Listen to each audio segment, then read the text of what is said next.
Does anyone else like being filthy rich? Because today we're talking a guide for House Harkonnen, or the Harkonnens. And we'll be going through everything you need to know to build up an economy, to crush your enemies in the stock market or on the battlefield and leave their bases a smoking ruin. It's going to be good. The Harkonnens are an incredibly fun faction to play. Very, very busy, lots to do. So let's get going here. Who are the Harkonnens? The Harkonnens are the ruling family who owns Arrakis, or who have been granted, stewardship of Arrakis by the Emperor prior to the Atreides coming to town. But it's all a trap. The Atreides, the up-and-coming, one of the strongest Landsrat houses in the galaxy outside of the Emperor himself. The Emperor has worked with the Harkonnens to engineer the Atreides' downfall. And while the Harkonnens are pretty unambiguously evil, they care only about enriching themselves. They don't care about human life. You've got to remember that the Harkonnens are also competent. The Atreides are one of the strongest forces in the galaxy, and the Harkonnen plan wipes them out in a single night. And no matter how we feel about good and evil, we like a little bit of competency, don't we? There's a really fantastic quote in the books, actually, and it's Thurfer Howat calculating or surprised by how much the Harkonnens have spent to crush the Atreides. I'm going to read it to you because it's so good. For a full attack, they'd expected no more than 10 brigades, but there were more than 2,000 ships down on Arrakis at the last count. Not just lighters, but frigates, scouts, monitors, crushers, troop carriers, dump boxes. More than 100 brigades, 10 legions. The entire spice income of Arrakis for 50 years might just cover the cost of such a venture. It might. I underestimated what the Baron was willing to spend in attacking us, Howat thought. That is so cool. I love that. That's one of my favorite quotes from the entire series of Dune. The entire spice income of Arrakis for 50 years might cover the cost. And that's what we do with our Harkonnens. We get filthy rich. So we're gonna name our chapters today off of The Wealth of Nations by Adam Smith. So let's go. Chapter 1, Of the Division of Labor. Why would you play House Harkonnen? Well, House Harkonnen are the #1 money-making faction in the game. Nobody makes the Solari like House Harkonnen does. They've got a number of unique effects that let them get there, but they are the premier moneymakers, the best chomers, the chom win condition. Nobody can do it like Harkonnens do. We also like the Harkonnens because they have an extremely high single-target DPS army. And because of this, they are probably the best base-killing faction in the game. If you can sneak a Harkonnen army up on top of an enemy's main base, there's a fair chance you might just kill it before they can even get back to it to defend it. The Harkonnens do a ton of damage, and they've got a lot of stuff that multiplies and amplifies that up. They're a very strong military force. Harkonnens have a pretty solid assassination options. They don't get a whole lot of uniqueness on this front, but they just generally make a lot of intel in a lot of different ways. So they can do pretty good on assassinations. Harkonnens are very common assassinators, and they also have an excellent assassin defense. Mostly because of a unique mechanic which allows them to super speed up their cell searches. Most people are, when you're trying to defend against assassination, you're limited by how much land you can search to get rid of the infiltration cells on you. Well, the Harkonnens will be able to search land faster, so they're able to defend themselves better against assassination. So that's really nice. They have super strong, unique operations that can swing the fights in their favor. Though your army may be at parity with the other guy's army, if you're able to drop a couple really strong operations, suddenly your guys punch way above their weight and are very strong. And finally, we like the Harkonnens because they're just so flavorful. They're evil. They're evil and rich and evil, and that is fun. They play exactly like they are, depicted in the game. They don't care about human life. They just care about making money from Arrakis, and that's awesome. Why wouldn't you play the Harkonnens? Well, it's sort of annoying that your empire is on fire all the time. You have rebellions in your lands. You have raiders coming in. you constantly get these notifications that you're under attack. You constantly get the sound cues that there's battles going on because you're always having rebellions and things to deal with. So it could be a little hard to focus on what's going on because everything's on fire all the time. But you're making money from it, so that's what it does. That's what's good for. Well, you might not play the Harkonnens because there's a lot of work to be done as the Harkonnens. The Harkonnens need to be oppressing villages. They need to be pillaging neutral villages. They need to be splitting their forces up and breaking down rebellions. There's so much to do. This is a very high action faction. You are doing things all the time. You know, some factions get criticized for a little bit of sort of sitting back and building. Well, the Harkonnens like to sit back and build, but the process of sitting back and building for them is a very active one. So there's lots to do. So that could be a plus or a minus, I suppose, but it's very busy. We might not like to play the Harkonnens because they have a relatively weaker access to the hegemony victory, which is probably the most common victory type. They could still do some fun stuff with it, but they can't quite boom straight for it like some of the fast expanding factions or others that are a little more focused on a hedge victory. The Harkonnens probably think of a chome victory first, and if that doesn't look like it's in the cards, then they need to sort of rework and plan for a different victory type. You might not like to play the Harkonnens if you don't want high attrition. The Harkonnen armies tend to be very sacrificial. You might lose 90% of your guys, but wipe out 100% of the enemy's guys, and you're just going to have to rebuild your own. So don't get too attached to any of your troops. If you don't like that sort of high casualty play or the concept of constantly making new guys, that could be a little off-putting, perhaps. Let's go on, though. Chapter 2 of the Prophets of Stock. What makes the Harkonnens unique? Well, the Harkonnens have a bunch of cool, unique mechanics. Number one, the unique mechanic for the Harkonnens is the use of oppression on villages. So what oppression does is you start off all the time, from the very start of the game, you have this little button you can press on any of your villages. And this says, start an oppression. For 3 days, this village gets 100% more resource production. And resource production really means everything that this village makes here, of this, this line of resources. You double the amount of money you make. You double the amount of plascrete or manpower or water or knowledge or data, yada, yada. So, doubling the amount that your villages kick out is an incredible economic boon. But after those 3 days, you get a debuff on the village that says there's a chance for this village to rebel each day afterwards, and you lose a little bit of production after you've oppressed it. The way that this works functionally is you oppress a village, you're going to get a bunch of stuff from it, and then it'll get the debuff. And then once the debuff comes up, you just oppress it again. And after a village rebels, it wipes off all those debuffs, and you just keep oppressing it. But when it rebels, neutral guys will pop out and attack the village, and you will need to send military units over to fight them, or you will have to have another way that we'll talk about later. So you do need to constantly be putting down rebellions in your lands, because even with the malice of less local production and chance to rebel, we still want to be popping the suppression all the time to get what we want. We'll talk more in depth on oppression later, but it's a super strong mechanic. It defines the entire faction. The other things the Harkonnens do really cool are sacrificing agents. So they have these little slots next to all of their missions, and what you can do is if you need something done quick, you really want to have your EMP bomb ready to fight Vernius, you put an agent in it, and then it will reduce the cost to use that option. And as soon as you sacrifice that agent dies, but it instantly completes the ability to use that operation.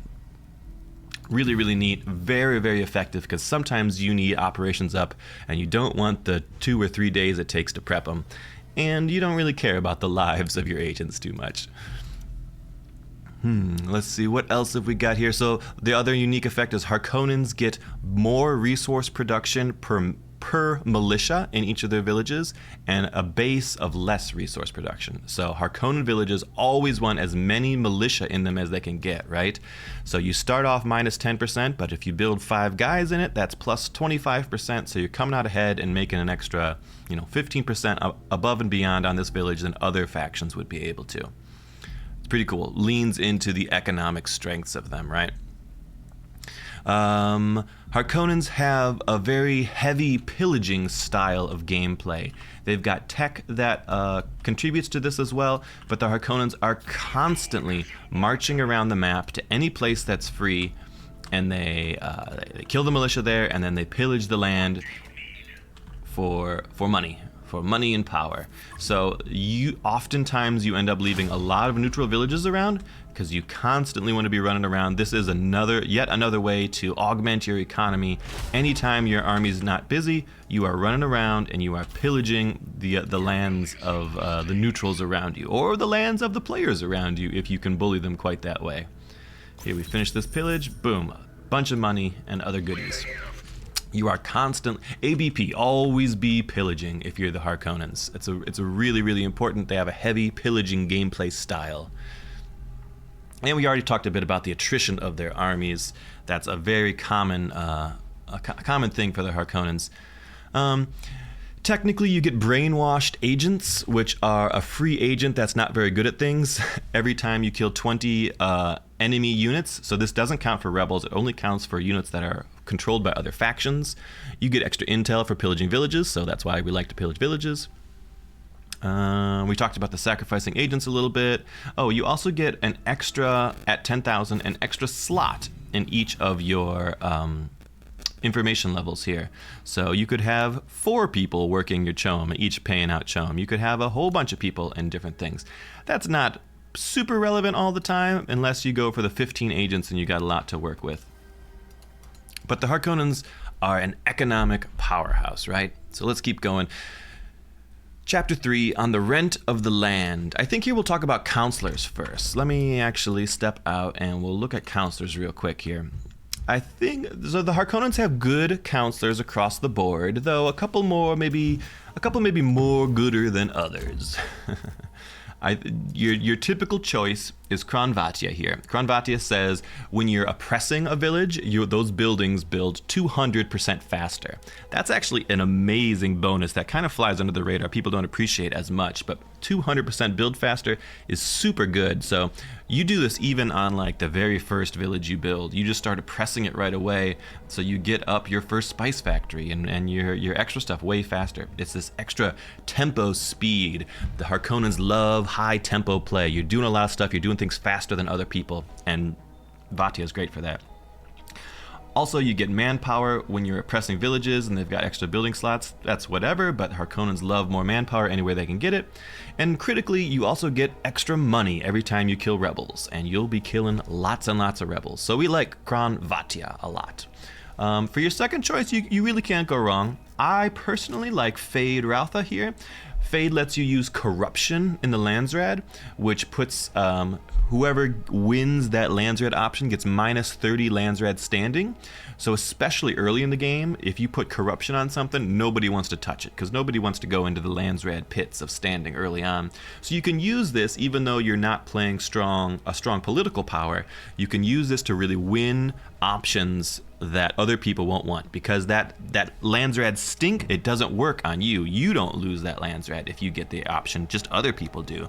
So you find something that people just kind of want and you put your stink on it, and then you're going to get it because no one's going to try to. So it lets you win a lot of Landsrad things you otherwise wouldn't be able to. Also, villages, if at least one village is under oppression, and you will always have many villages under oppression, so this is basically always on. Extra influence production, extra agent recruitment speed. What's not to love? Very useful. The other guys, probably third on my list would be Uman Kudu, who is a very military-focused guy. A little extra manpower. The critical option here is 20% less time for units to recruit. That's really impactful. Remaking your high attrition armies really fast is very useful.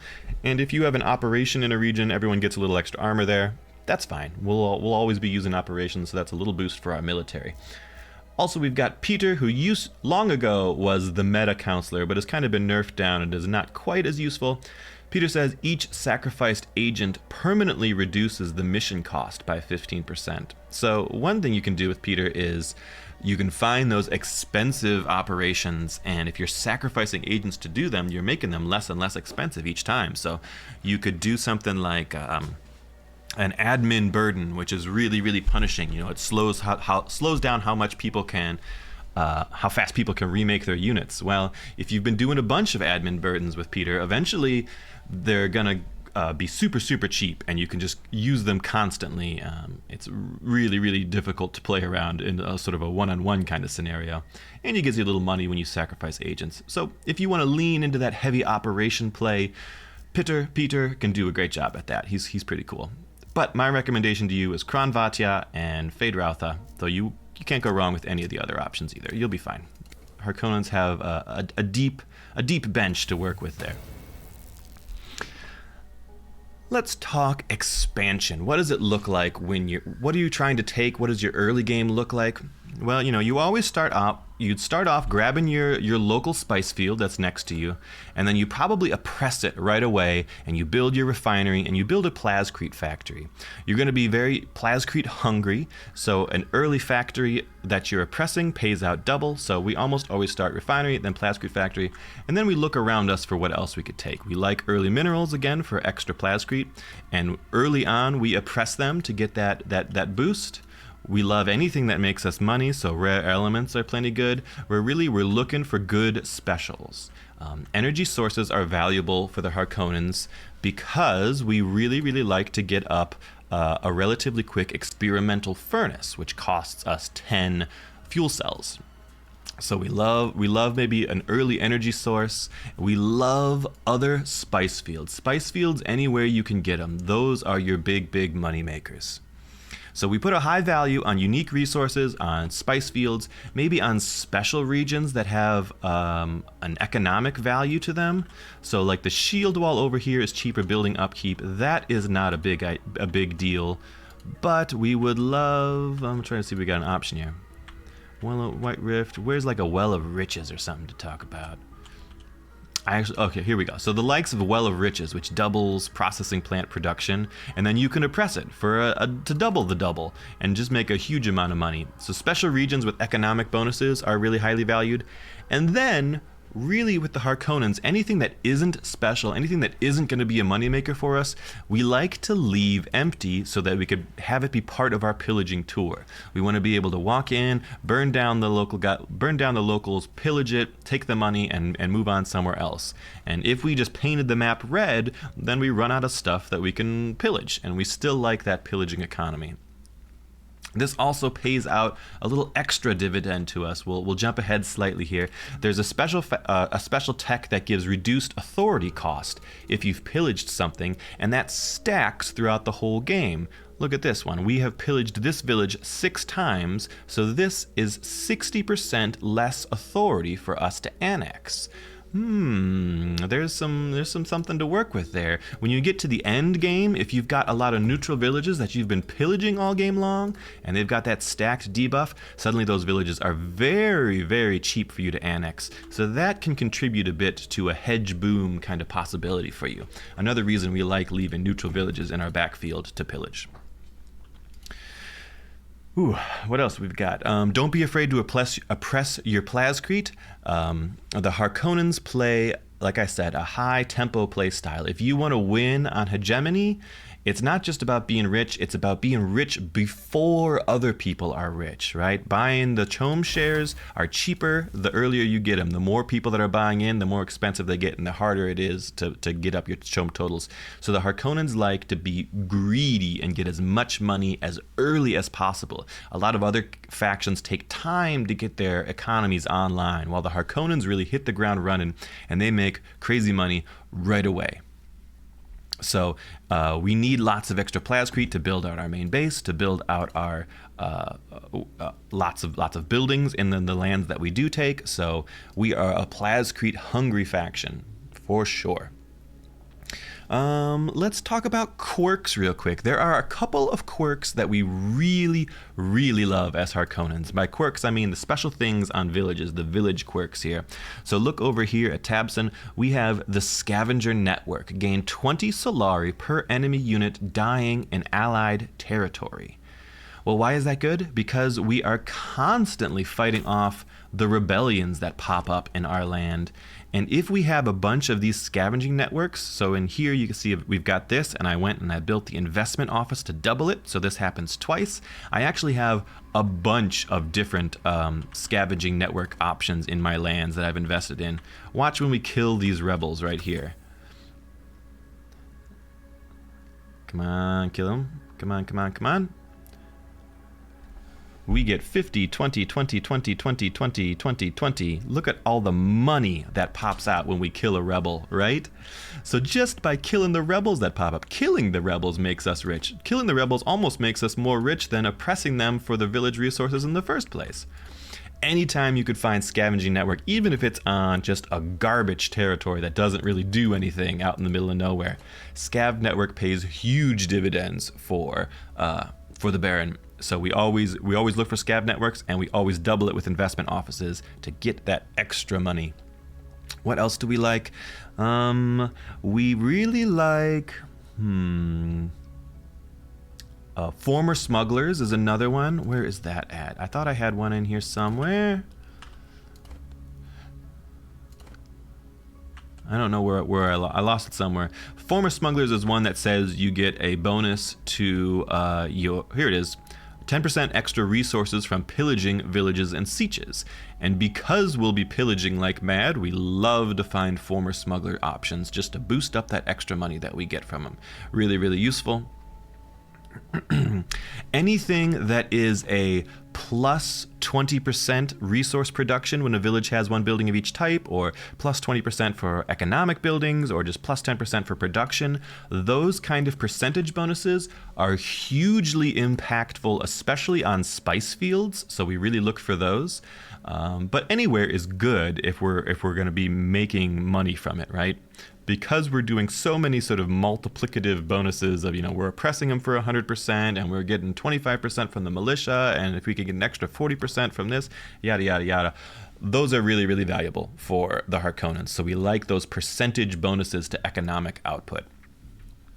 And we talked a little bit about the wonder of investment offices, right? Investment offices are a very important pickup because of the likes of doubling your scavenging network, doubling your versatile 20% bonuses, making them 40%. Those pay huge dividends. So we like investment offices, and we look for opportunities to double our quirks whenever we have a chance, because we get a little extra out of that than most people will.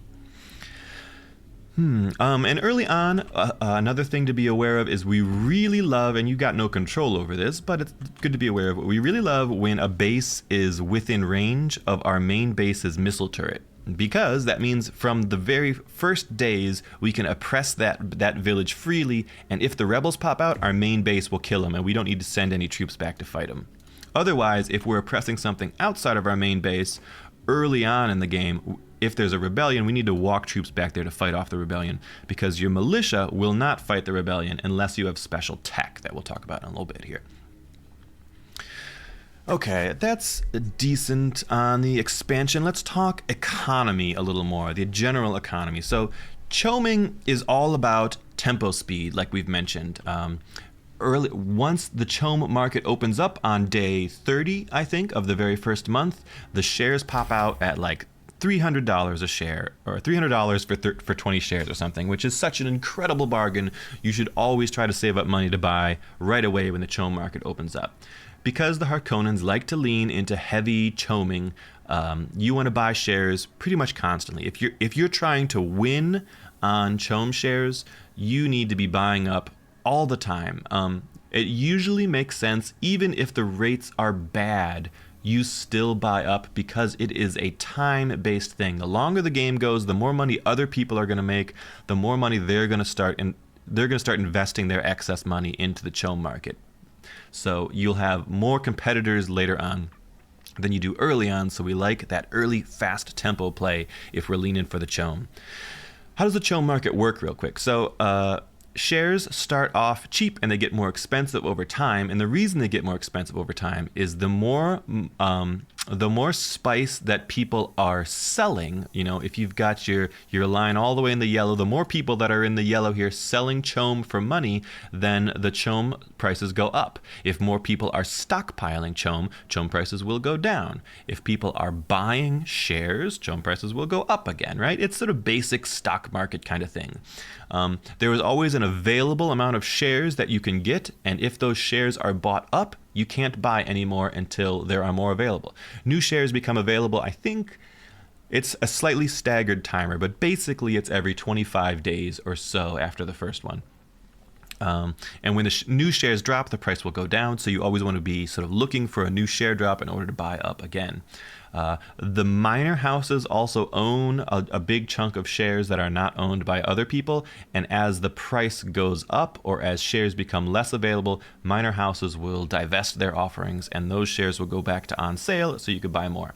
So what that does is you can't just save up 355,000 Solari and instantly win by buying all the shares. There's also a timer here too.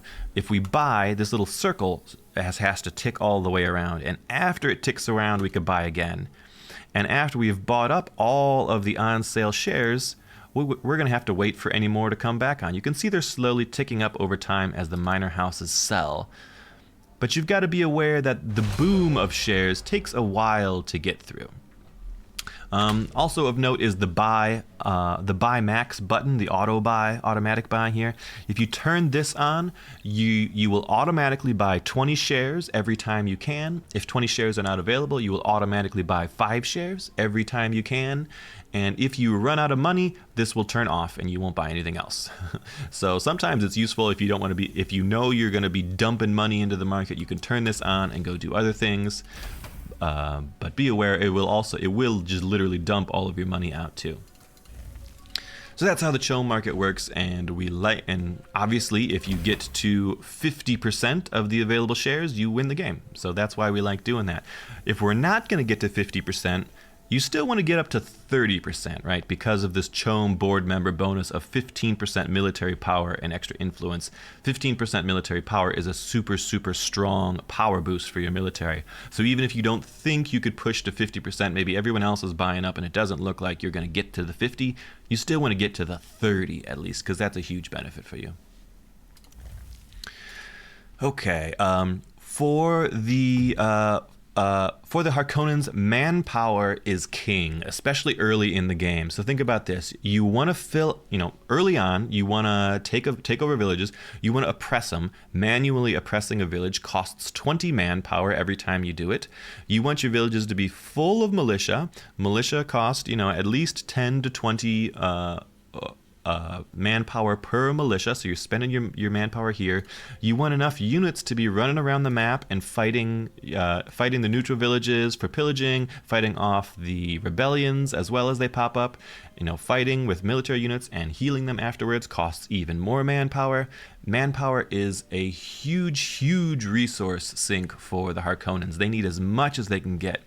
For that reason, you oftentimes build recruitment offices just about in every single one of your territories. I haven't here because I'm doing really well on my manpower for the most part. But early in the game, you build recruitment offices everywhere. And of course, when you oppress a recruitment office, it gives you double the value, right? So that's a good thing too. But we need lots and lots of manpower. Always be aware. You can run into a bit of a death spiral with the Harkonnens if you haven't been managing your manpower well. So what happens is once you get to the certain point where you have these offices of order that are automatically oppressing your villages, if your militia start to die, you might get rebellions on them, and then you might struggle to fight off the rebellions. If you don't have enough manpower, maybe you lost a fight with a rival, and then you can't rebuild your army, but your lands are all rebelling against you because you've been oppressing them, and things can go very, very wrong if you run out of manpower completely, right? So always invest in manpower, probably over invest in manpower until you've got a really good feeling for how much you need. And the answer is more. You always need more. On our spice fields, we typically go with a 3 yellow, 2 red, and I don't have a good option here because I actually built differently for the traits because these all had good traits in them. typically, you're going to build a refinery, then 2 other yellow buildings, then you're going to build your office of the order, which comes from tech. We'll talk about that in a little bit. And you're also going to build a recruitment office. Why do we do it that way? Because we're eventually going to have our harvester works up, which pays us out extra gathering rate per economic buildings. But we need the 2 red buildings to oppress our village and to make the manpower to sustain the oppression. So 3 yellow, 2 red on your spice fields. Other places you could do things differently, unless there's unique circumstances. Like over here, we had the versatile quirk, so we really wanted an investment office. We don't need this knowledge one here. So we would probably do, in this case, the likes of 3 yellow, 1 or 2 red, or 1 red. You can go down to just the office of the order if your manpower income is super, super strong. Later in the game, early in the game, you absolutely want to be oppressing additional manpower here as well. Oppression doubles up on your blue buildings as well, right? If you've got stuff on the border, like the likes of listening posts or data centers, those get doubled up too via oppression. So a data center that normally pays out 3, you could oppress it to pay out 6. So sometimes those border territories you might build differently because you want that extra data or that extra influence income. Those are really valuable options to keep in mind as well.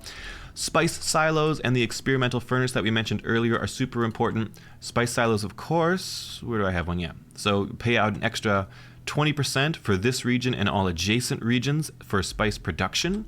So we always want to be adding more percentage bonuses to our spice production. Always make sure every one of your spice fields either has a spice silo in it or is adjacent to land that has a spice silo in it. And finally, you only get 1, but your experimental furnace is super important. You want to find the juiciest section of land that you've got, hopefully between multiple spice fields, if you could pull it off, or around, multiple big money income areas because of quirks or because of rare elements. And then you plop down your experimental furnace as early as you can to add another 30% resource production to this village and its neighbors. It's a really, really powerful economic multiplier, and we're all about that kind of thing. And another option is, though for most folks, we recommend safe mode on your harvesters. Well, the Baron can kind of get away with greed mode, right? You're going to be making so much manpower. Eventually, you're going to have the harvester works making your crews cheaper. I think it could be a bit of an economic boost to leave your late game harvesters on greed, and when they get eaten by worms, inevitably, you just refill them out with crew. And they will, for a brief period of time, when the worms come in to eat them, they will make a ton more spice, which then gets multiplied by all the other multipliers. It's a huge influx in spice income, as long as you can pay the manpower to replace them. Let's talk main base districts real bit. We mentioned them a couple times, so let's get into the nitty-gritty of it. Typically, you actually obviously you want your 3 yellow for the 10% Solari production. That's super valuable for the Harkonnens. But actually, early on, probably the first thing you like is maybe a research center, maybe unintuitively. But there's a couple good reasons for this. One, the Harkonnens have a bunch of must-have technology that they really want to research as quickly as possible. So the research center gives you that extra knowledge bonus that you want. Harkonnens also tend to fall a little bit behind in hegemony in the sort of early mid-game and maybe have trouble chasing the fast expanders. So by having the research center up early, it's paying you extra hegemony gains from your spice taxes at least. You could think of a research center as sort of a little mini craft workshop. It pays you out basically 5 hegemony a day by taking into account the bonus to your spice tax by paying it. We like a very quick research center. After the research center, we probably want to go for our 3 yellow. Administrative hall is usually a very good early pickup, but you pretty rapidly want up a harvester works and a chome branch as quickly as you can. These are for a couple of reasons. Harvester works obviously is a very important additional multiplier to our economy buildings in our spice fields. Also makes our crew cheaper if we're going for that greed mode, or if the manpower is still tight for us. And then the chome branch is critical must-have. This is extra spice exchange rate if the exchange rate is at least at 2.2 base. So your exchange rate for the spice market fluctuates from 1.5 to 2.5. and if it ever fluctuates to the 2.2 or 2.3 or 2.4, so roughly 30% of the time, it would be high enough that this then kicks in and amplifies it up an additional 0.8, so you get the really, really high values of spice. And because we are a heavy spice harvesting faction and we're going to get tons and tons and tons of spice, this makes us massive amounts of money when it kicks off. We also, we really, really love, let me knock something out here just so we can look at it. We really, really love as well an early Masons Guild if you could fit it in somewhere. We like that because our villages are going to be built out pretty quickly, so that's extra money, and we like that extra plascrete early on too. It can be hard to fit in. I could almost even see replacing your administrative hall with a Masons Guild relatively early. Maybe if you don't have a lot of land you're thinking of expanding into, you could lay off of the extra authority and lean into the extra money and economy stuff. That's totally viable. We want to avoid recycling vats because that doesn't necessarily make us any money unless even if we were, the water sellers. I'm not totally sure that that's worthwhile. But all the rest of this stuff we like a lot. Obviously, very early on, we would like a recruitment center, but it's not critical. You can really shore up your manpower by building your recruitment offices, but eventually you will go this. The typical sort of end game build is really 3 yellow, 3 red, probably a 2 blue to have good stuff cooking there. The 2 blue benefit is really good, 2 influence and 5 intel. Your blues you could go a couple different ways.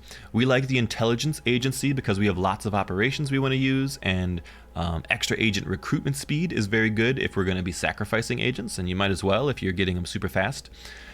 We don't hate, or actually we love an embassy.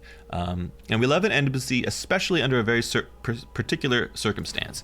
If you are able to get a trade agreement with someone. So a trade agreement says you get a little extra money in your villages and you get a little 3% extra Solari production. And then that's, nice, that's fine.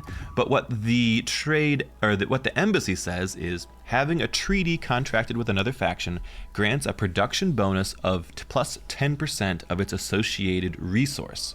So that means if we have a trade agreement with someone, it's not making us make 3% more money.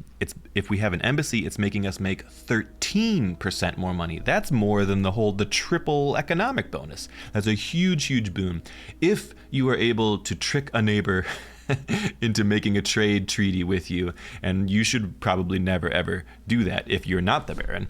You should never trade treaty with the Baron because they get so much out of it. If you get a trade treaty with someone, you immediately beeline to building your embassy out. You hardly even care about the lands red standing, but oh lordy, do you care about an extra 10% of Solari income. That's huge. And of course, it's beneficial too if you get other treaties with people, but the trade one is the big one there. So we keep an eye on the embassy. If anyone wants to give us a trade treaty, we build an embassy immediately. Also of note, our special building here is the interrogation center. This one I find is sort of hard to work into the build here, but if you have an opportunity to get it, it pays out 10 intel when killing enemy units, and critically, this is 10 intel for every rebel unit that you kill. And because you will be killing rebels by the 100, this is like an infinite source of intel to power all of your operations, right? So if you want to lean into a very operations heavy, maybe you want to be assassinating people and you want even that extra intel stuff, the interrogation center is an interesting way to do that. 100% chance to brainwash captured agents, I don't think is particularly impactful. Sometimes it's kind of nice, but you would only build this if you want that big boost to your intel income. Otherwise, I often find myself, I like triple red, sort of whatever we get in there. I often like triple red and double red to lean into our army here. Yeah. Yes, I do. Those are what I like. Our end game is usually a 3, and then whatever you kind of want in the middle here. Two blue is really good, and then these you can kind of shimmy around maybe, depending on how you're feeling. Whew, well, what are we talking? Well, let's talk chapter 4 of the natural progression of opulence. Let's look at developments, and the gist of developments for the Harkonnens is that there's lots to do. You've got a number of mandatory must-have as soon as possible kind of techs. And what are they?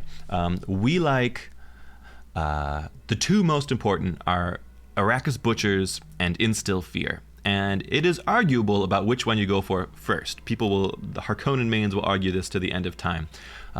We like Arrakis Butchers very rapidly. It gives us more damage against militia for our pillaging, more damage against rebels, which are trying to, stop us from earning our money. And then it pays out manpower when you kill them. Obviously, this is an amazing tech. You want this as soon as possible. Personally, this is my first get. I go survival training, Arrakis Butchers, right off the bat. The other option and the other critical tech is Instill Fear, which makes cheaper authority to annex villages that you've pillaged, and also a huge cheaper authority to annex anything that you've already owned. So think if you took something and abandoned it in order to take it back later, it would be super, super cheap to get later. If an enemy took land from you, it would be super, super cheap to take that land back for yourself. But really, we do this because of the cheaper authority cost to annex pillage villages. This is our primary driver for a lot of our expansion. Because we don't have good benefits for our authority income, we rely on pillaging things to make them cheaper to take with our lesser authority income. So Instill Fear, totally critical. Also be aware the mechanics of the game are such that if you pillage a village without Instill Fear, it gets the penalty of 100% more to annex, just like anyone else pillaging villages. But if you have Instill Fear researched first and you pillage it, it does not get the plus 100% penalty. It ignores that penalty and only gets the minus 10% from Instill Fear. So sometimes if it's a land that you eventually want to take, you don't want to pillage it until you get Instill Fear. If it is land that you want to just pillage for a long period of time, you could pillage it without Instill Fear, and eventually that 100% malice will fall off after 2 or 3 months, so it's not that big of a deal. Still totally critical for Instill Fear. The other critical tech we have, work ethics is a little bit unique here because it makes manpower for the Harkonnens, but it's not a crazy bonus. We like that earlier rather than later, but it's not much to talk about. The one to talk about is martial economy here, all the way down on our right of our economy tree. Extra militia slots. So in your mind, you could read that as plus 5% economy boost for all of our villages, plus 5% resources rather. And it also unlocks the Office of Order village building, which is a very, very important building. So this costs us a constant upkeep of 6 manpower, right? So there's another drain on our manpower for sure. A little bit of money, a little bit of water, and it uses oppression constantly on cooldown for free. So it doesn't cost manpower to use it, and it will always be in an oppressed state. And the other critical part of this is it makes your militia now fight against the rebels when they come out. So no longer do you need to use your actual army to go police and fight the rebels.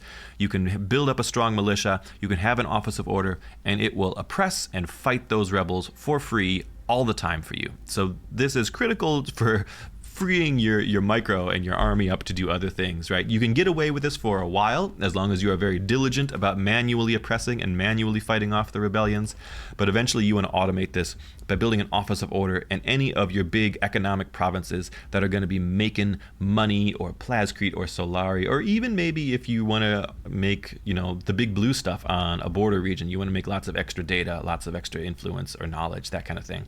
Anytime you want to get lots of extra resources from a region, you want to build an Office of the Order, but be aware that it has a relatively steep upkeep in manpower. So usually we always pair an Office of the Order with a recruiting center, unless for some reason we are ridiculously jacked on our manpower income, and then you could kind of get away without it. But typically Office of the Order pairs with a recruitment center to get us extra economy. Always, always, always.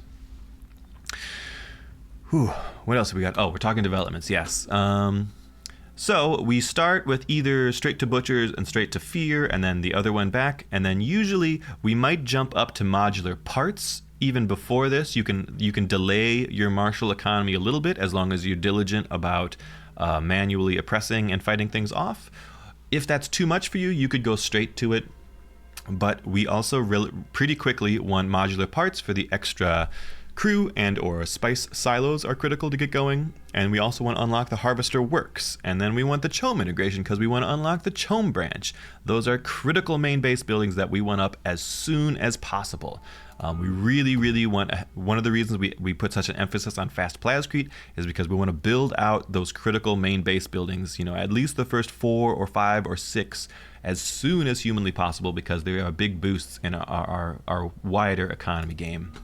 So you can see we've got to get this tech, we've got to get this, and we've got to get this, and we've got to get that, and that's before we even look at upgrading our military or our intelligence or our spies or anything else really.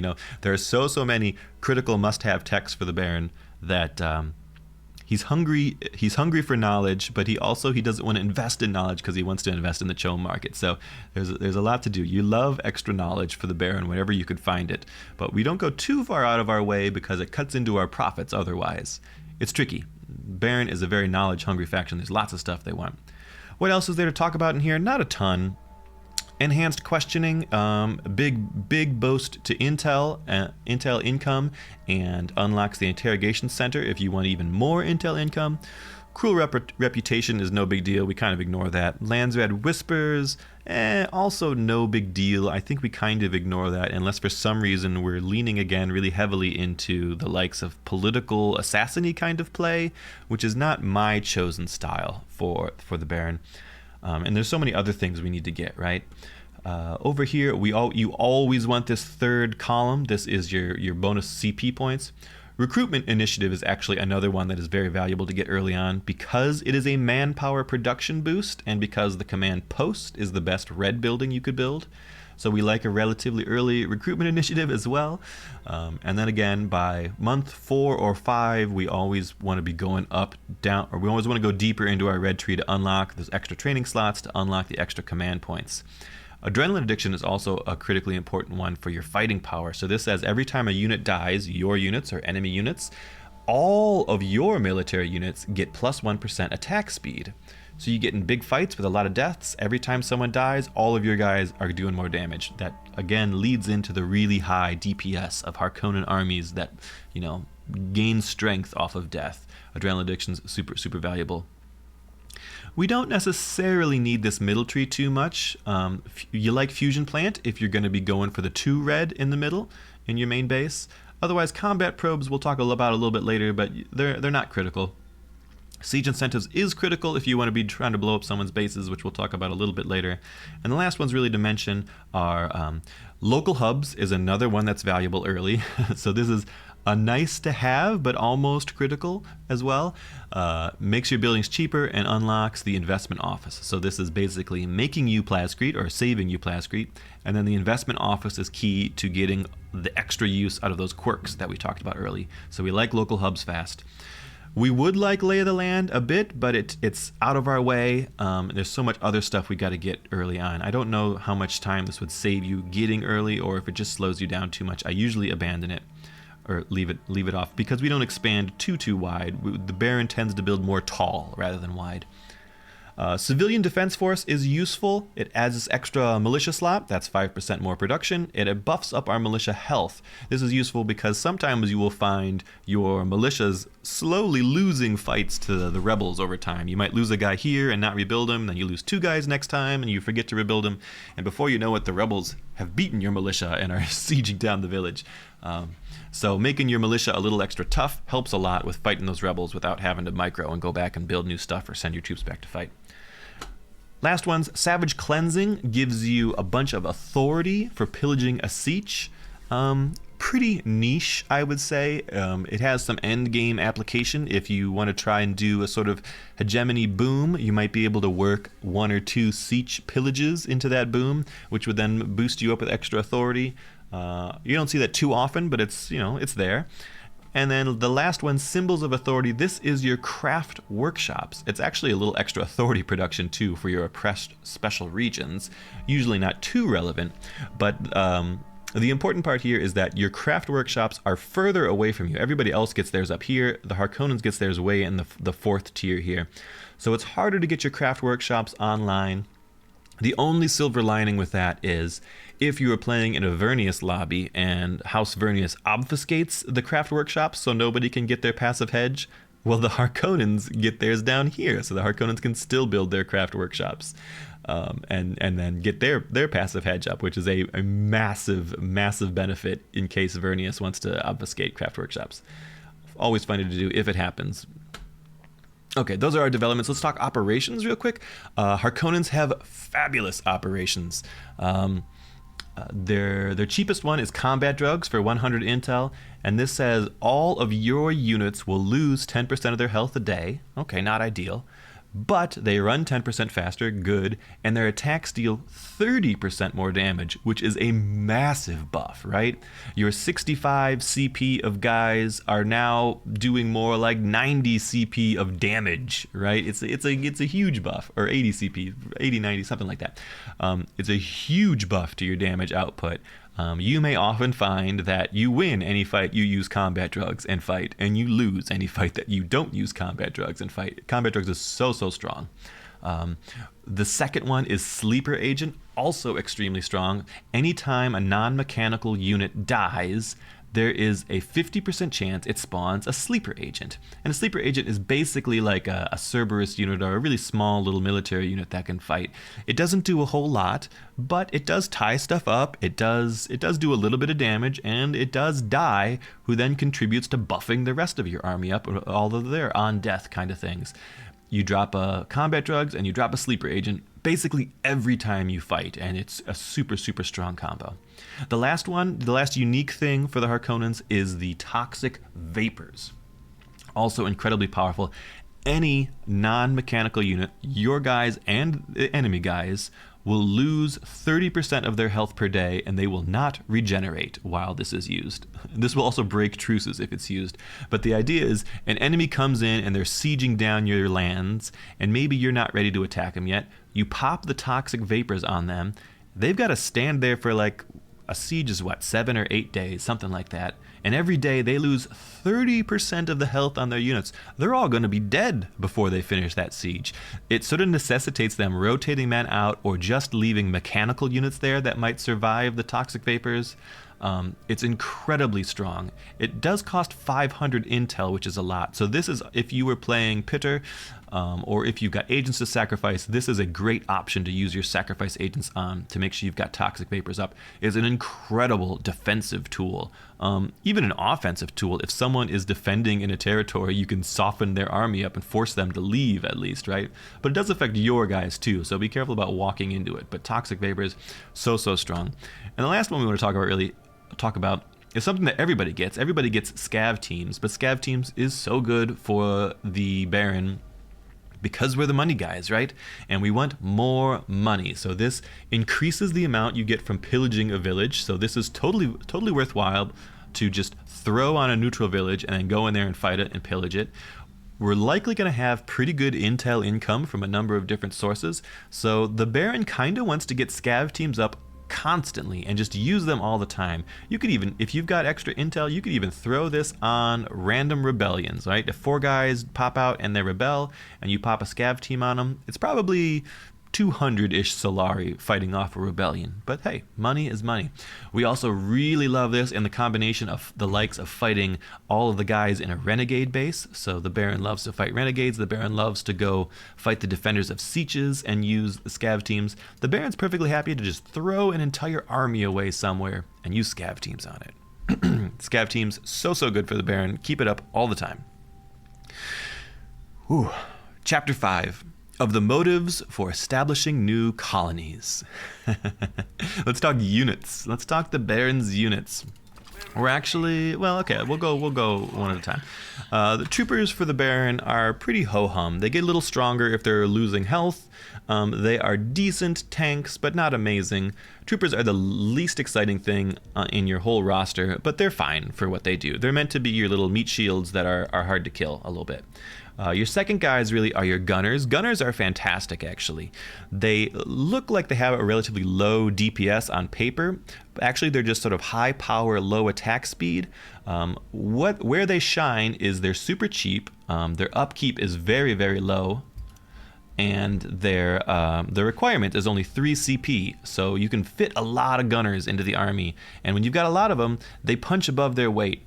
They gain health based on they gain power based upon their missing health. And remember that they're scaling up their attack speed for everything that dies. Gunners can turn into an incredible amount of DPS, but they are quite flimsy, so they're easy to kill. So we like lots of gunners because they're so cheap on the CP and on the money, and because they put out good damage. But if the enemy has an army that is really jumping onto your range units and killing them down with large melee units, think Fremen or I don't know, anyone that's got a big melee group, a big melee army, gunners can maybe not quite pull their weight then, in which case we lean more into our own melee units, which are excellent. The likes of the Cerberus. Cerberus are your flankers. These are your low hit point, high DPS units. They're only high DPS against low armor enemies. So typically you take your Cerberus and you throw them on the enemy's ranged units to run fast around the army and tie up their ranged units. What we really like about the Cerberus are their armory upgrades. We'll talk about that in a little bit. Their special ability is they put blood loss, so if they hit an enemy and the enemy runs away, they lose health by running away. So again, that ties into them hitting the stuff that might want to be sort of kiting or running away from you. You always want a couple Cerberus in the army.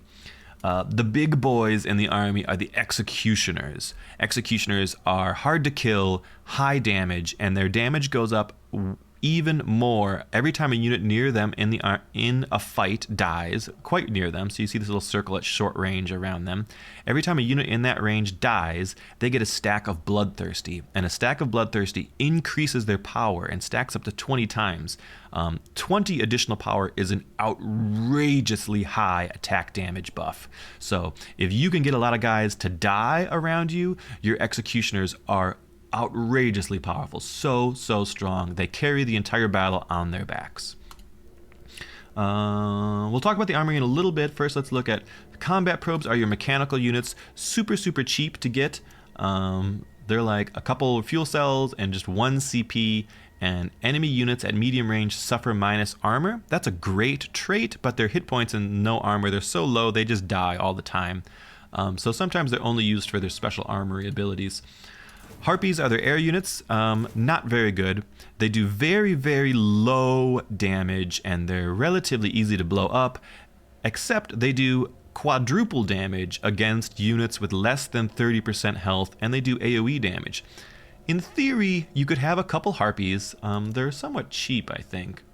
Only 3 fuel cells, only 3 CP, relatively low upkeep, but 30 guild favor. So I don't know, if you were floating in the guild favor for some reason, maybe you could build a Harpy or 2. But they would require a lot of micro, because they're not going to do anything unless the target is low. So you could sort of use them as sort of the Sardaukar Executioners, right? You look for the low health units to try to finish them off. Maybe they're good at that, but I don't see anyone ever using Harpies. It's just sort of a micro tax, being that they're not good at anything that isn't already almost dead. The last thing we have to talk about is the Overlord, which is probably the best flagship in the game right now. It used to be really bad. What it does is it makes 5 of these little sting fighters that it then sends out to fight.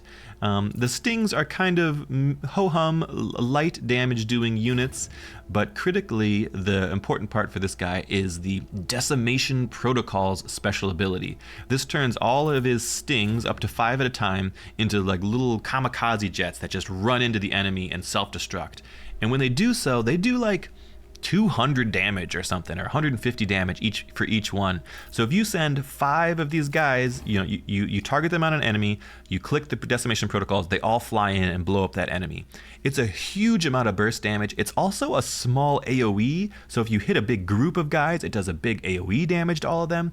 Because it's like 1,000 damage, which is more than just about anything's hit points in the game, you can use this to even snipe out enemy heroes. You could blow up heroes like sort of straight off the bat with them. The stings will then regenerate over time, and you could do it again in half a day. It's so strong. The Overlord is really oppressive. It's a crazy DPS increase to the whole army, and especially with that sort of burst damage, being able to snipe a single unit or a group of units out with it. The Overlord's incredible. We always love an Overlord.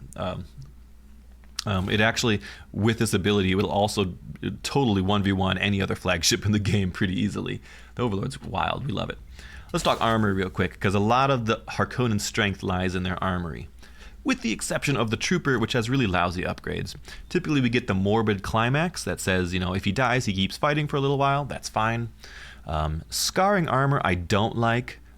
You gain extra armor based on your missing health, but you just give up 3 armor all the time. I don't know. I don't think that's particularly useful. The fix-up kit says you heal at the start of combat, but then you lose health healed this way at the end of combat. This is okay. If you were injured and you started a fight, he would heal up for that fight kind of thing. It's fine, maybe.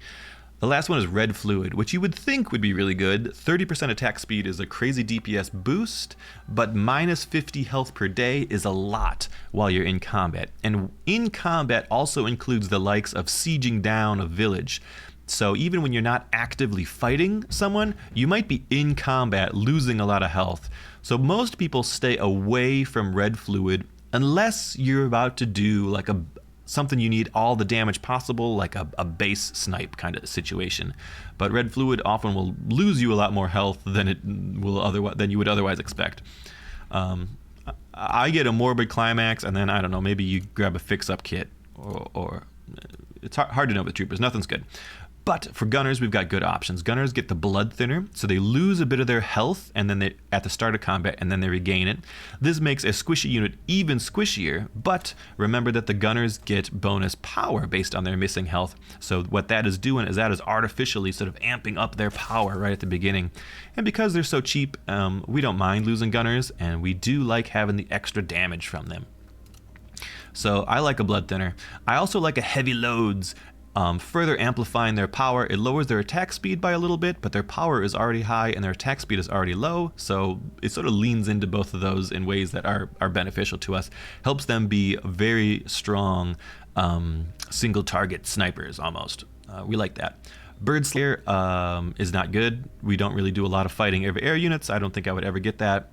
Red fluid, again, same as the Trooper. We would maybe want this if we were planning to base snipe. Otherwise, it's probably more trouble than it is worth. It's probably okay on the gunners, since they're likely to be on the back. It's a little better on the gunners than it is on the Troopers. But still, we're not a huge red fluid fan. Cerberuses have really interesting options. This is, I think, a critical one. It lowers their health, but it lets them split into 2 baby Cerberuses if they die.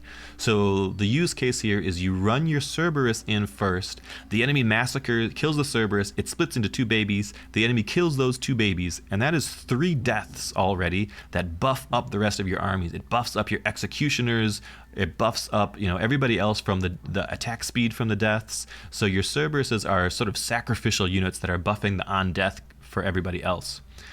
Also, I like the stealth gear a lot on Cerberuses. It allows them to fulfill that flanker role really well, where they sneak up and they get on the enemy's ranged units. Stealth allows them to do that really well. The endocrine arouser gives them extra move speed based on missing health. That's not that big of a deal. Again, red fluid. Red fluid's actually fine on our Cerberuses because we don't care if they die and they're losing lots of health. So extra attack speed is just a straight up DPS increase on them, and they're going to die anyway, so we don't care if they lose their health. I typically go Alaka Injector and then maybe red fluid, or if you want them more of a flanker unit to get on ranged targets, we like the stealth gear on them as well. All those are good options. Combat probes are sort of interesting as well. So this is one that makes them only attack in melee. We don't care about ignoring the armor because they don't do a lot of damage.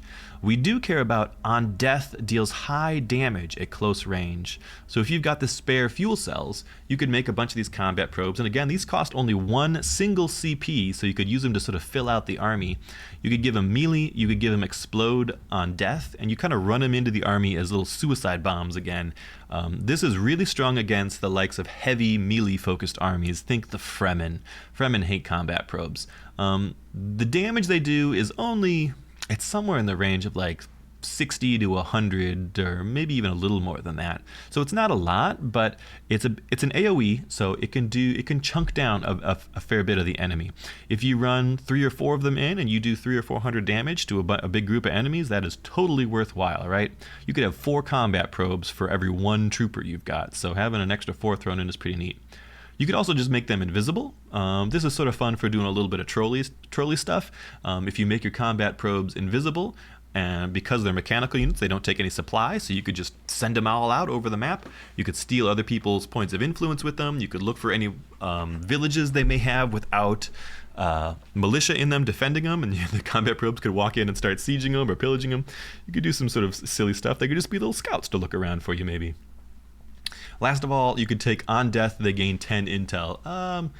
That's not particularly useful. I like torture tools for melee combat, and then mounted explosives to make them little suicide bombs to send in. That's fun for me.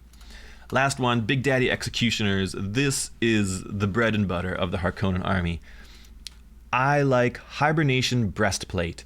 So for the stacks of Bloodthirsty, if he doesn't have any stacks, if nothing around him has died yet, he loses half of his attack speed, but he gains 10 armor. 10 armor is huge. So what this does is, before your Executioner has been buffed up, it makes him very tanky, so that if an enemy wanted to focus down your Executioners before they got their buffs up, this makes them very hard to focus down. So it sort of forces the enemy to kill something to buff your Executioners before they can even fight your Executioners. So it is just useful for the style. Parrying arm guards is fine, but we don't get it because there's better stuff. Meat armor is critical. Upon reaching no health, instead you lose a stack of Bloodthirsty and you regain 40 health instead of dying. And it's a big negative to your ongoing health. But because you're gonna run your Cerberus in, the ideal scenario is a bunch of Cerberus die, a bunch of other stuff dies, and your Executioner gets up to 20 stacks of his Bloodthirst. 20 stacks means he's doing massive amounts of damage, and it means every time someone tries to kill him, he just heals up. For 20 times in a row, 20 times that he would die, he instead heals. This is what makes your Executioners sometimes seem like they're immortal. They've got no hit points left, and they just don't die. They just keep smashing people with like 70 power attacks because they're so jacked up. Meat armor and hibernation paired up with Cerberus splitting into extra unchained Cerberus is a key combo for the Harkonnens. You can really get away, even though it had been nerfed a little bit, but you can still get away with just making you make 6 or 7 or 8 Cerberus and then all the rest Executioners, and you just run your Cerberus in with the Executioners behind them, and chances are you could win just about any fight in the game doing that. Executioners are so strong. Last one is red fluid. I would red fluid maybe if, red fluid's not bad. I don't know if the red fluid will kill them if they're low on meat armor, but it is a huge DPS increase, so you could live without Hibernation Breastplate and pick up red fluid, but it would make them a little less immortal than they would otherwise be. That's what we like for the Harkonnens. Super strong army upgrades, really critical to get. What does the Harkonnen army composition look like? Well, you always want an Overlord. You always want a bunch of Executioners. You probably want a bunch of Cerberuses to die to buff the Executioners and other people up. And because the Gunners are so cheap and effective, we like a bunch of Gunners. Gunners are actually incredibly effective for their CP, so you could lean into a really heavy Gunner composition. I think early on you use lots of Troopers, but later on when you're wealthier, I replace them almost entirely with Executioners. I don't think they do too much later on. My goal is usually to get my Cerberuses killed so that my Executioners and anybody else can kill stuff afterwards. So Gunners are great unless they're dying to a heavy melee comp, in which case we just lean more into Executioners and Cerberuses. So good. Let's talk Chapter 6, Conclusion of the Mercantile System. Let's talk win conditions. Nobody chomes like the Harkonnens chome. So a lot of the guide earlier, it was talking about how do we maximize our income and our economy, and we do that by really playing the chome price a lot. We want to sell high and buy low, all that good stuff. And I mean sell your spice high, of course. Never ever sell your chome shares. keep buying more chome shares. But you do want to manipulate your trade prices to make sure you always pay your imperial tax no matter what, and you always want to be note that once you get your chome integration, you can see what the next spice rate is. Your base exchange rate right now is 2.1, and the base exchange rate coming up is 2.0. So it's better to sell now, and then next time we will stockpile up a little more. So you always keep an eye on what the rates are and when you should be selling or stockpiling rather. That's important. Chome as a win condition is often sort of an all or nothing because it is a high tempo based, like we talked about. So tempo is always the speed at which the game is progressing, and you want to be buying chome shares at the maximum possible speed. If the game goes late, the later the game goes, the less likely you are to win on chome, because other people are going to be making money and they're going to be buying in. And all people really need to do to stop you from winning on chome is make money of their own and buy their own chome shares. And there's not a lot of recourse to that. So chome is an all or nothing. If you're not going to be able to make your chome victory, you need to switch gears. You probably need to be thinking, what does a hegemony victory look like? What does a killing your neighbors victory, or what will killing your neighbors enable for a victory condition for you? And remember, you tend to be a little bit behind in the hegemony, but you've got some sneaky ways to catch up for it, right?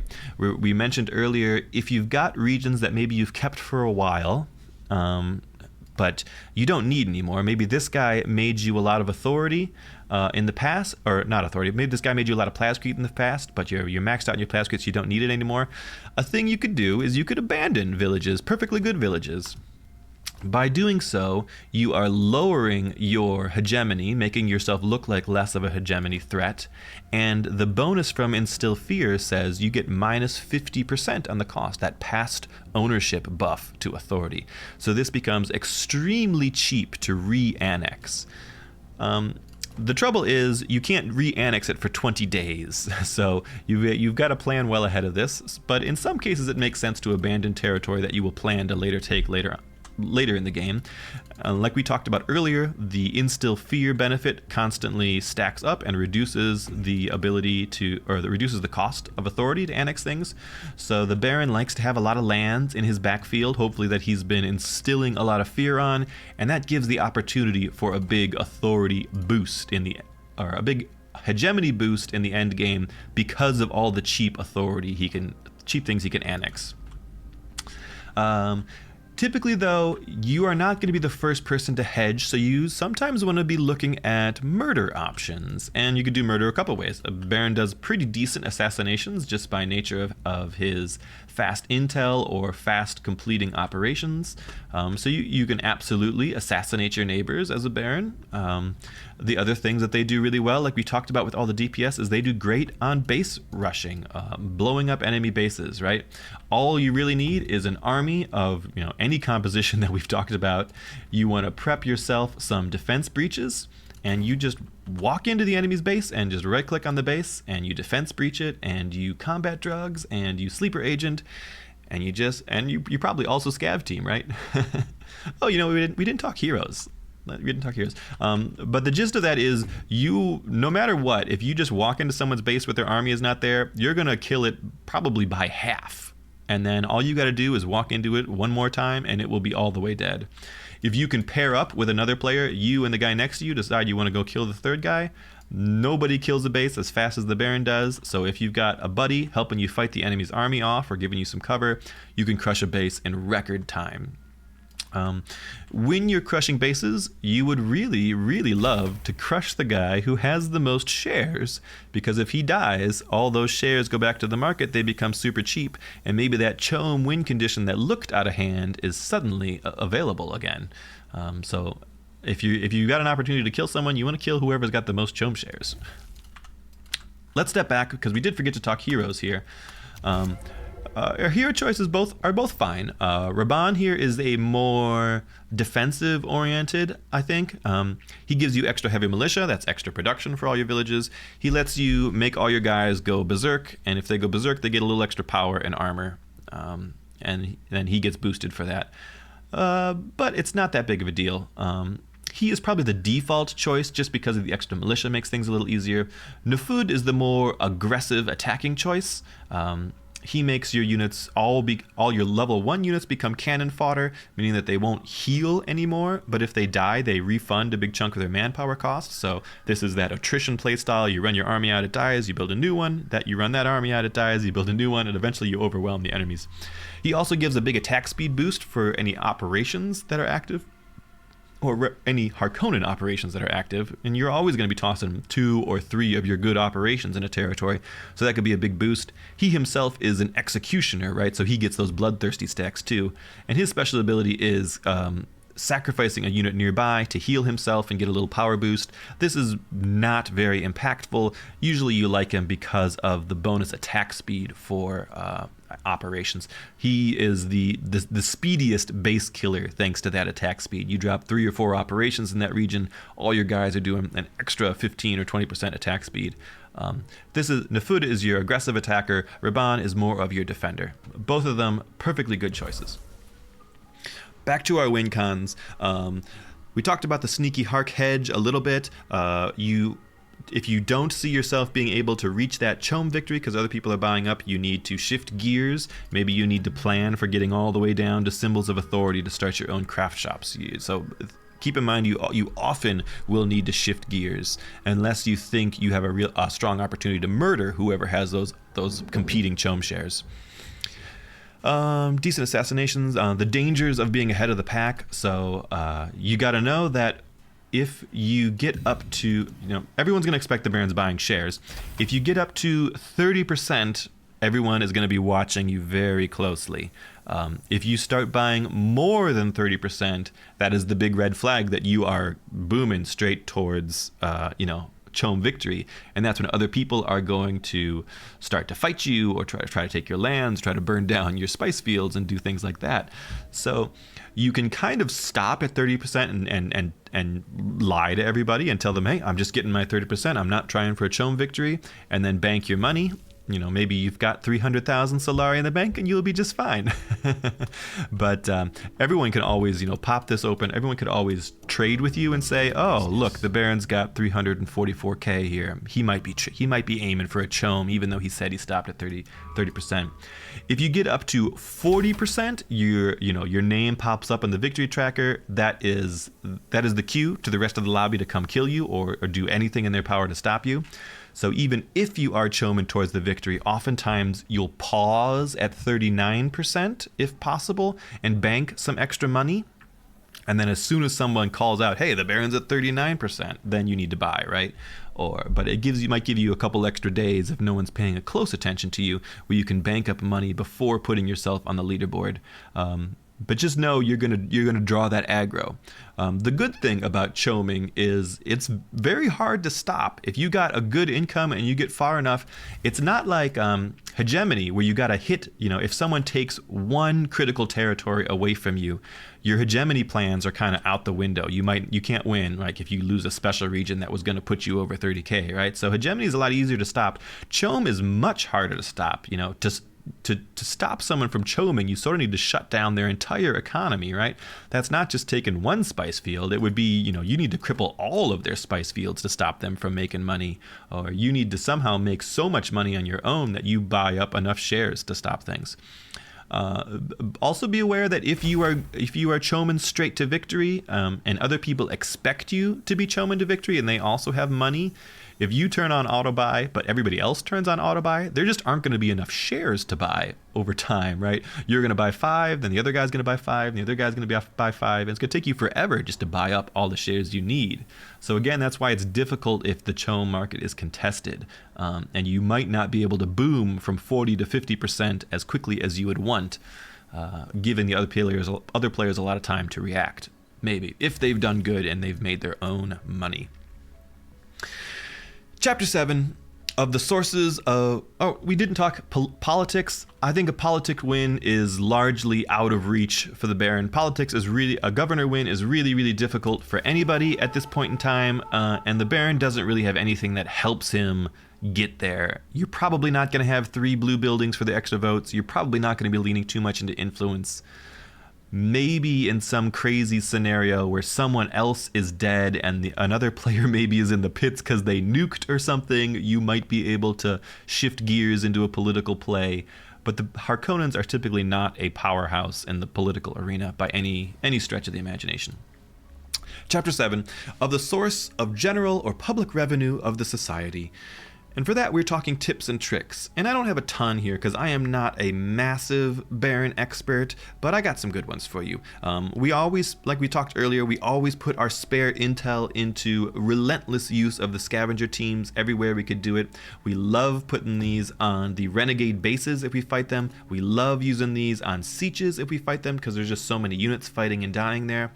Also, you should be aware that you can drop scavenger teams on enemies fighting other enemies, right? If the smugglers are about to throw down with the Fremen and we see it happening, we've got vision somewhere, we can pop a scav team and we could benefit from everybody dying in the region and we didn't even have to go and fight. Scav teams work even on other people fighting. Scav teams are great. You should always have scav teams ready, especially as the Baron. We talked a little bit about it. One of the main benefits, especially against Vernius. Vernius loves to obfuscate the craft workshops, but it doesn't affect the Baron. So if Vernius does obfuscate the craft workshops, the Baron should really beeline straight for it as quickly as possible because it's such a massive potential strength to be able to have ticking daily hedge while no one else does. So always keep that in mind if you've got a Vernius game. Another thing to keep in mind is I don't think we have an example here, but there is a Siege alliance in the game that is plus 200% of a unit's power if it dies as Solari if it dies in your territory. So this is very similar to our scavenger network where you're gaining money if enemies die in your territory. There is a Siege alliance you can make, which is a huge money boost if units die in your territory as well. That would definitely be something you would want to prioritize if at all possible. Also, we do love just some of the general economic sieges. 10% extra village production in every region is a huge boost for the Harkonnens, so we would certainly prioritize something like that. Otherwise, we don't care about sieges too much, except that we would like to maybe burn them down sooner or later. Sieges are a huge, when you actually do the liberate of a siege and finish destroying it, it's a huge bonus of money. It's like 8,000 Solari or something like that. So it's very lucrative to go and destroy a siege, not even counting the extra money you get from the likes of a scav team sort of thing. You can hotkey villages. If for some reason you're in the early game and you're very, very busy, you can, you select a village, you hit control #1, it puts a little #1 on that village, and anytime you press 1 or double tap it, it'll jump to those villages for you. That's neat, right? You could use this to keep an eye on stuff early game to make sure you're oppressing them, making sure that you're building when you need to, and then, pop back to your army to do your pillage and stuff.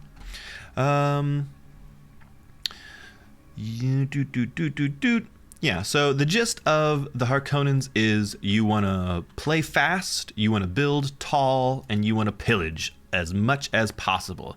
That is the choming lifestyle, right? If you are aiming for the chom win, you kind of want to sacrifice some of that military tempo in order to get chom tempo, right? Maybe you keep a slightly smaller army than you would otherwise because you're being greedy and you want every single Solari you could squeeze out of Arrakis to buy those chom shares. But you got to be ready to shift gears if needs be, because things don't always go according to plan on Arrakis. Is that all we've got to talk about? It may well be. I think we've just about covered everything we need to know for the Harkonnens. Any questions, drop them in the comments. If I think of anything else, I will also put them in the comments. These always get some good recommendations from other players after the fact of people with different play styles or different opinions on things, and those are always valid. There's a lot of ways to play Dune Spice Wars. Special thanks to Baron Psychedilla, one of our oldest chomers, one of the most inveterate Harkonnen players we have in the community. He wrote up a big written guide that is very similar to a lot of the things that I've talked about here, and I leaned on him heavily for a lot of this information. Thank you, Baron Psychedilla. Always a pleasure to play and to learn with. And thanks for watching, guys. That's what I got for you. That is a Harkonnens guide. Hopefully that's helpful, and we will have more to come in the future. I think next up is likely a smuggler's guide, probably in a week or so. So look forward to that. Thanks for watching. I appreciate you all, and we'll see you next time.